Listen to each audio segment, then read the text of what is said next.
Welcome back, fellow shop rats, to another exciting episode here on painting the 86 Dodge truck. Can we do it for under 500 bucks? Well, this is another episode in the series. Stick around, we'll find out. I'm Mike, and this is My Cars Shop. I believe that we have either purchased or ordered all the products now that we're going to need to do this vehicle.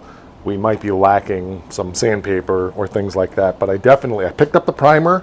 I've got it in the house so it stays warm because I don't keep the shop heated day round. And the paint is coming. I ordered 2 gallons of a single stage paint that we'll talk about when it gets here. I'm sure 2 gallons is going to be way more than enough, but I've never used this product before, so I wanted to be sure that we didn't get partway through this paint job and run out. And the reality is it was $75 a gallon for this paint, so we're not going to be out much. Right now we are at about $400 and some change. I don't know the exact number for paint materials for this. I think we're going to come in well under a $500 mark, but you're never going to know until it's done and out the door. The cab is close, the doors are close. We don't have the box here yet, obviously, but today our objective is to go back and finish up some of these little areas of imperfection that need some work. We've got a little wow in here that I think I'm going to go ahead and just put a little glaze on before we spray some polyester. We're going to look at a couple other things. I'm not trying to make this thing perfect. This is not a show truck. It is a work truck. So it's going to get beat and scratched and so forth. But I still have this thing about turning out work that isn't up to my standards, and yet I still need to honor the request of the owner and not go crazy on this thing. So, because if it looks too good, he's not going to want to use it. And I completely get where he's coming from. But a couple little things that can make a big difference are taken care of, like things like this. So let's get into it. I'll get my glaze out here and we'll just do a little magic and see what we can do. I want you to see what I see or what I feel, and you can't feel it, of course, because this is video, but I think if I take some Prep Sol and run down here and get that wet, you're going to see that right in here. Yeah, you can see that right in here there's a dent. And so we're going to work that out today. It's not bad. Let's get you out of the tripod. There we go. If we get down here, you can come across and you can see how the reflection changes in there. Okay, I'm used to feeling that stuff by hand. It's not a major thing, but I kind of want to use this to just demonstrate more about how to fix stuff like this. I've shown you on a few other series like John's 66 Belvedere playlist and the 47 Ford playlist, some of this stuff, but there was a lot, hundreds and hundreds of new people here on the channel, and I thought it would be worth demonstrating. So I'm going to use a little glaze on this spot. It's right there, and we're just going to put a little thin layer of glaze. We're going to block it out, and we'll see where we end up. And then we'll probably hit that with a little bit of polyester primer, which is basically a spray Bondo. So let's do it. Just a thin little layer. I came up over the body line so I can work that down a little bit so that we'll end up with a nice crisp line, I hope. Hopefully just one layer like that will do. We'll sand that off in just a minute. Let me take you over and show you what we've got for this polyester glaze. So we're using an Evercoat metal glaze, comes in a tube sort of thing, just mixing it with a little hardener. One thing I did want to mention, you can see I've been building up my nice little palette now. I always leave the extra Bondo, I scrape it off the palette, leave it on the spreader so that you can just crack it off and the spreader's perfectly clean. I used to try to clean them up with lacquer thinner all the time and stuff, and I found this is just a lot easier. So there you go on that one. But anyway, this is the product that we're using here. You'll notice that I use a lot of Evercoat products. That's what my local jobber has, and I'm happy with their products. They make a good product. So I'm not endorsing them. I'm not endorsed by them. I'm just saying this is what I use. I think our Bondo over there is also, yes, that's also an Evercoat. Lightweight, sorry. Paint Prep is from Auto Body Master, because it's Auto Value that I get a lot of my stuff through, and I think the lacquer thinner, it's just a Rust-Oleum lacquer thinner because it's the cheapest place I can get it is at Walmart. So I only use that for cleaning my paint gun and stuff like that. Because I'm not trying to make this perfect, probably just use this soft pad with some 180 grit stuck to it to sand this out when we get to that point. So we'll take our Stickum. We're just going to gently work it. 180 grit.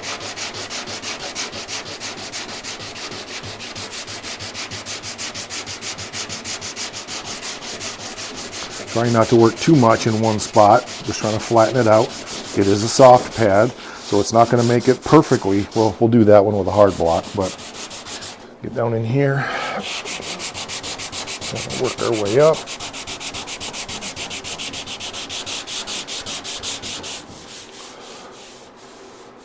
Yeah, we're pretty good actually. Feather the edges in a little bit.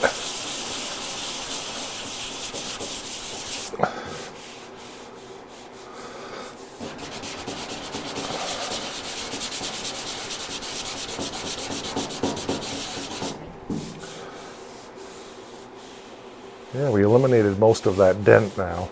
So I got to do a little feather work to get that blended in.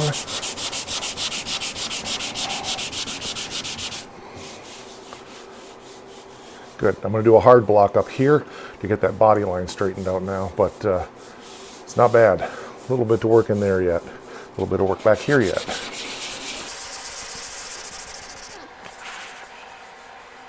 A little high, but I'm okay with that for now. And there we go. Looking good. I'm going to go over that with a little rattle can for now, and then we'll decide where we're going from there, but I want to see how close we got it. So you can see now it's a lot better. It's a lot flatter. We got a little feather edge in there, that's okay. Our body line is a lot better now. Still a little bit to do, but again, it's a work truck. I'm not going to be that worried about it. When we go over this spot here with some polyester, we'll block that before we put the urethane on. It'll be fine. Feather edge like this is normal. You can never eliminate that completely until you block sand the primer. That's what takes the final edges of that out. But our low spot is gone, and that's what we were after. And our body line is no longer as much like this as it was. So we're in good shape. Now while that is drying up there, I'm going to come back here and check. I think we're good here. This feels fine. We'll work on that spot right there and get that edge straightened out just a little teeny bit, and then this will be ready to put a spot of that polyester primer in here. That smooth as can be now, so that's going to fill nice. Yep, that's going to look good. Let's go around the other side, see what needs. I got a little pinhole right there. Let me sand that out real quick. Next spot now is I want to put a little glaze over this spot. After it dried last time, I noticed there was there's a wow in there, so we got to take care of that. So we're going to just spot in a spot in there and get that done. Hopefully that'll help us make a transition there, because it was just a little bit lumpy in there. So we'll see. So let's go over the rest of this while this dries and see what else we've got. Felt all this, it's good. Minor imperfections, but again, work truck. So when I say minor, I mean most people wouldn't even notice. So the other thing is then on the, oh, I see our coon or something have been back digging, and this is going to be an all-out war here soon, I'll tell you that. But anyway, there was a dent over in that corner over there. Let's go take a look at that. So I'm feeling this. It feels like it just needs to be sanded a bit more. It's actually not bad. Yeah, it's got a high spot right there, so that'll be a quick fix. We'll take care of that right now. A little bit of blocking, and it is smooth as a baby's butt. So we're good. We just gotta get some polyester on there and blend that in. So where are we at? That's ready for poly here. That's ready for poly there as soon as that primer dries. That's ready for poly there. And that we need to finish up. That's all done. We just got to finish it. Much, much, much better now. Much better. So I need to go over that with some, I did that with 40 grit, so I need to go over that with some 180 just to smooth it out a little bit, and I think we'll be good. Looking real good. Let that dry up for a while now. And I think we'll be, I think we're ready to hit every spots with polyester. Now let me explain something about polyester primer before we go further. I want to explain a little bit about this particular type of product, not just this brand, okay? So if you look at a can of Bondo like is over there, it's a polyester filler, basically.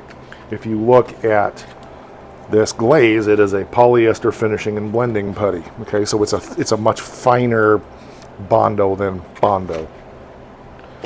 If you look at this, it's a premium polyester. Okay, now it says primer surfacer, and I get that because how else are they going to brand it if they don't call it a primer? But it's really not. It's spray Bondo in a can. It's a polyester, and there's several other things that line up to prove that. You use a hardener like this in it. And it also, this product, you can't paint over it, okay? You can use it on bare metal, you can use it over primer, but you cannot paint directly to it. You either have to seal it, or you have to put primer over the top of it. So all those indicate this really is not a primer. It's just a sprayable Bondo. And that's the reason I like using it, because it's an even finer surface. You get nice feather edges, so you don't end up with hard sanding edges and so forth with your fillers. I used to do some of this stuff with the 2K primer, but this is it's a thicker product, and it goes on a little bit heavier and just takes care of some of those little minor imperfections. So I love this stuff. I've been using it now for about 15 years, and I wished I had known. Of course, it hasn't been out that long, but I really love this stuff. So let's get it stirred up and ready. We got a ways to go yet over there, but we'll be ready when we're ready. Are you ready? We've got our poly mixed up and the hardener is in, so we only have a limited amount of time we can spray this now. Try to maximize this. Hopefully we got enough, but I'd rather mix too little and then have to do more than to have too much mixed up and waste it. So, all right, let's get over there and get some shooting done on this thing, eh? Some shooting done on this thing.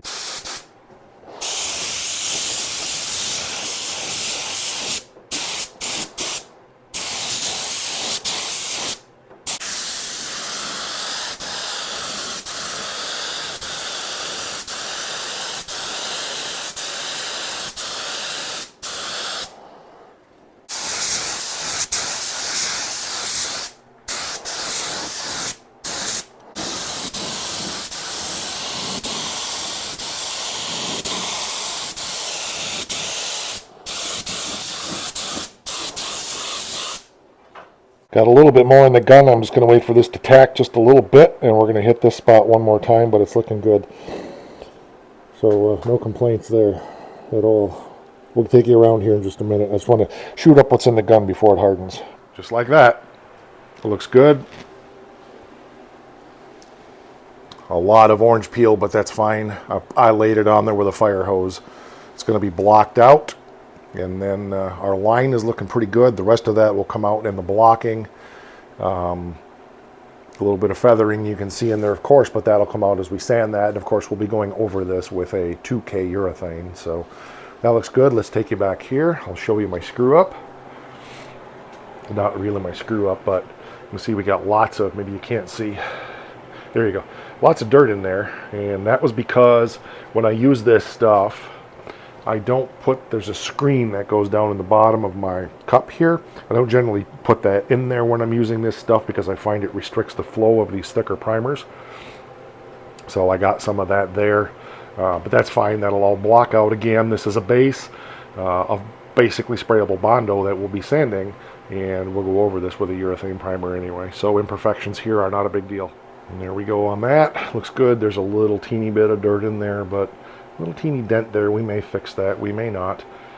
That would be just a quick, wouldn't take much to do that. And let's take you up here now. I don't think there was anything else. Oh, I forgot to do the roof. Oh, we'll catch that next time. This is all done also. And you can see it's much better now. Again, a lot of orange peel. I put it on there with a fire hose. You can see we got a little teeny low spot there, but I'm quite positive that's going to block out. And even if it didn't, going to be a white truck and you're not going to see it. So if it was black, it would be different, but not the context here. So slam, bam, get her done. As far as I go today, I'm out of time, and I want this to dry for 24 hours because it's not ideal conditions out here, obviously, but it's a good progress. Yeah, I'm standing here looking at that body line, and it's got such a minor imperfection. One little block over that'll take care of that. I did see a little bit of a wow in the front fender over there, but again, I'm not worried. So the next steps are hopefully tomorrow I want to get this windshield channel cleaned up and see exactly what we're dealing with there. I would like to get the back of the cab cleaned up and see exactly what we're dealing with there so we can determine whether or not we're going to need to pull this back glass out. I hope we're not going to have to. We need to get this grill, cowl piece out of here. And I want to get the doors back out so that the next time I spray this, which I probably will have to spray it one more time, I will be able to, I know there's one door that has some spots that probably needs this. So if not, we'll catch it in the 2K, but there was just a few little minor things that I think would be worth dressing up there. So that's going to do it for this one. One thing I wanted to mention is whether you're doing a quick and dirty paint job or you're doing a full-blown show job, even these quick and dirties, they take a ton of time. If you're going to do a paint job, even a half-decent paint job, unless you're just going to get out a roller or a paintbrush, and if you want it to look reasonably respectable, it's going to take a ton of time. I would guess I'll have 100 hours into this or more by the time we're done. I probably have more than that, probably closer to 150 into this by the time we're done. To do a show job, like what you're gonna see me eventually doing on the Stitches Challenger. I've never really tracked the body and paint time, but I would guess 700 to 1,000 hours of time on that. We'll see. It may not be quite that much, but it'd be easily 500 hours. I'm sure of that. So, it gives you an idea why paint jobs cost so much money. The materials are ridiculously expensive. I think in the Charger, and that was what, 6-7 years ago that we painted that. I think we had just $1,000 just in the base coat and the clear coat and the chemicals to go in that. It doesn't include everything else. And that was at body shop price. That was not at retail price. So painting is just bloody expensive, and that is why we are doing this with a different product, and I'll show you that when it gets here. I think it's supposed to be here next week sometime. It's a different product than I've ever used, for good or for bad. I talked to the owner about it, and he said, hey, go for it. If it doesn't turn out, so what? It'll turn out. I'm not worried about that. But I'm anxious to try this product and see if this might be a low-cost alternative for some driver quality stuff like this. We're over on the face thing /mycarshop. We're over on Instant Grandma. She loves us and gives us cookies. I am posting over there more often, not a lot, but once in a while you'll see some stuff over there. So check it out /mycarshop. And of course, we're here on YouTube. So like, subscribe. The biggest thing is to just share these videos with your friends. Share them with your enemies. I don't care. Share them with other people. Ask people to subscribe. If you're in discussion forums and other websites that would be appropriate to share the videos and share the channel, please do that, because the more the channel grows, the more it enables me to do everything that I do here. And I do want to say to all of you subscribers who support the channel, thank you for the gifts, thank you for the parts, thank you for the money, thank you for all the stuff you send me. My email address is down there in the comment section. Shoot me an email and say hi. I can't always keep up with all of it, but I try, and I appreciate all of you guys that do drop me a line over there once in a while. All right, that'll do it. We'll catch you on the next one. Oh, yeah. Rock!